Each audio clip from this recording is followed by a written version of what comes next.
আসসালামু আলাইকুম। তো আপনারা সবাই জানেন আগামীকাল 16ই ডিসেম্বর মহান বিজয় দিবস। তো আজকের এই ভিডিওতে আমরা দেখব যে কিভাবে বিজয় দিবসে আপনারা এরকম ব্যানার তৈরি করতে পারেন। সো আজকের এই ভিডিওতে আমরা ডিটেলস দেখাই দিব। পিএলপি ফাইল যেটা রয়েছে সেটা আমি শেয়ার করে দিব। এখানে আপনি দেখতে পাচ্ছেন অলরেডি আমি আমার টেলিগ্রামে এটা শেয়ার করছি।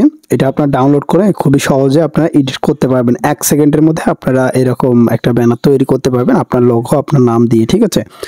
তো এই যে এখানে ফাইল রয়েছে, এটা জিপ ফাইল, এখানে একটা পাসওয়ার্ড রয়েছে, ওই পাসওয়ার্ডটা আমি ভিডিওর মাঝখানেই দেখাই দিব। অবশ্যই একটু মনোযোগ সহকারে ভিডিওটা না টেনে সম্পূর্ণ ভিডিওটা দেখবেন। এই যে পোস্ট আছে এই পোস্টের লিঙ্কটা দিয়ে দিব। প্রথমত আপনারা এখানে আসবেন, আসার পরে এখানে যে ফাইলটা রয়েছে এই ফাইলটাকে ডাউনলোড করে নেবেন, ঠিক আছে। তো এখানে যে পাসওয়ার্ডটা আছে 4 ডিজিটের পাসওয়ার্ড থাকবে, ওইটা আমি ভিডিওর মাঝে দেখাই দিচ্ছি। তো আগামীকাল যেহেতু বিজয় দিবস, তো এই ব্যানারগুলো কিন্তু আপনি আপনার ফেসবুক অ্যাকাউন্টে ব্যানার হিসেবে ব্যবহার করতে পারেন। তারপরে হচ্ছে ফেসবুকে পোস্ট করতে পারেন, ঠিক আছে। তো বিভিন্ন জায়গায় এগুলো ব্যবহার করতে পারেন, বন্ধু বান্ধবকে শেয়ার করতে পারেন, চাইলে এগুলো বিক্রিও করতে পারেন। অনেক জায়গায় দেখতে পারবেন এইগুলো 10 টাকা 20 টাকা করে বিক্রিও করে। একজন বানায় নিলে 10 টাকা 20 টাকা, আর কম্পিউটার দোকান থেকে বানায় নিলে তো আরও লালে লাল। যাই হোক, বাদ দেন।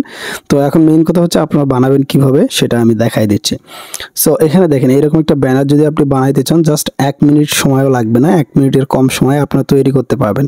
দেখেন এখানে যে বিষয়গুলো রয়েছে, লেখাগুলো রয়েছে, এগুলো তো আপনাদের কোনো পরিবর্তন করার কোনো দরকার নাই। শুধুমাত্র আপনাদের পরিবর্তন করার দরকার হচ্ছে নামটা, আর হচ্ছে এখান থেকে যে পিকচারটা আছে এইটা, ঠিক আছে। তো আমরা এখন দেখবো যে এটা কিভাবে এডিট করে, তারপরে আমি দেখাই দিচ্ছি যে এটা হচ্ছে আপনারা কিভাবে ডাউনলোড করে নিজেরা করতে পারবেন। সো প্রথমত আপনাকে ফাইলটা ডাউনলোড করতে হবে, ডাউনলোড করে তারপরে এখান থেকে এটাকে ওপেন করতে হবে। দেখেন পিএলপি ফাইল কিভাবে ওপেন করবেন আমি আপনাদেরকে দেখাই দিচ্ছি।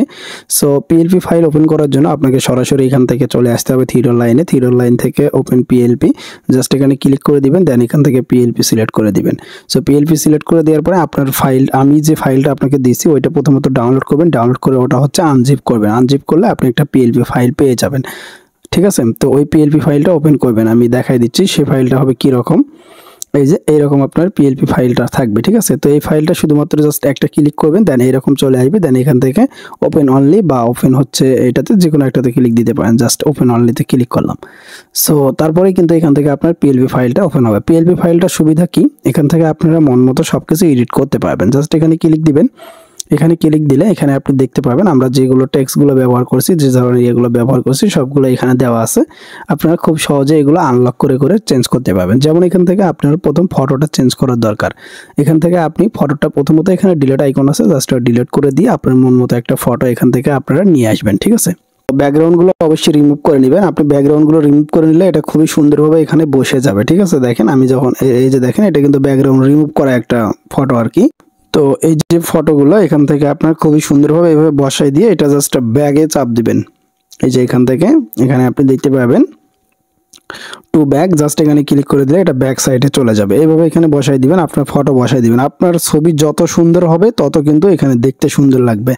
তারপরে আপনি জাস্ট নামটা চেঞ্জ করবেন। এখন হচ্ছে এটাকে লক করে দেন, লক করে দিয়ে এখান থেকে নামটা চেঞ্জ করবেন। নামটা চেঞ্জ করার জন্য এখানে কলমের মতো আইকনে ক্লিক দিবেন, দেন এখানে নাম চলে আসবেন। আপনি যে নামটা দিতে চাচ্ছেন ওই নামটা এখানে লিখবেন, বাংলা বা ইংলিশ যেটা খুশি লিখে দিলেই জাস্ট এখান থেকে আপনি সুন্দর একটু কাস্টমাইজ করে নেবেন, তাহলেই হয়ে যাবে। তাহলে আপনার এটা ইয়েটা তৈরি হয়ে যাবে, ব্যানারটা, ঠিক আছে। তারপরে এখান থেকে খুবই সহজে আপনারা এখানে ক্লিক করে দিয়ে এটা কিন্তু ডাউনলোড করতে পারেন।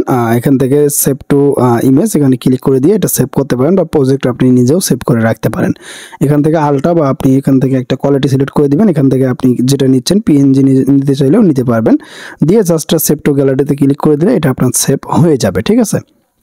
তো এখন হচ্ছে জিপ ফাইলটার যে পাসওয়ার্ডটা রয়েছে ওইটা কিন্তু আমি একটা একটা করে আপনাদেরকে দেখাই দিয়েছি। 4টা সংখ্যা কিন্তু 4বারে দেখাইছি, ঠিক আছে। তো ওই সংখ্যাগুলো আপনারা একবারে প্রথম থেকে শুরু করে সবগুলো 4টা মিলাইয়া জাস্ট আপনি জিপ ফাইলটা আনজিপ করতে পারবেন। জিপ ফাইল আনজিপ করে কিন্তু খুবই সহজ। জাস্ট এখান থেকে প্রথমত জিপ ফাইলটাকে ডাউনলোড করে নেবেন। হচ্ছে আমার জিপ ফাইল, জাস্ট এটার উপরে ক্লিক দিবেন, ক্লিক দেওয়ার পরে এক্সট্রাক্ট ওয়াল এখানে ক্লিক করে জাস্ট এখান থেকে আপনি কোনটা সিলেক্ট করবেন, সিলেক্ট করার পরে এখানে পাসওয়ার্ড চাবে, ঠিক আছে। তো আমি যে 4টা পাসওয়ার্ড আপনাকে 4বারে শেয়ার করছি ভিডিওর মাঝে, তো ওই 4টা এখান থেকে আপনি দিয়ে দিবেন। 4টা পাসওয়ার্ড দিয়ে জাস্ট এখানে ওকেতে ক্লিক করবেন, তাহলে এটা আনজিপ হয়ে যাবে।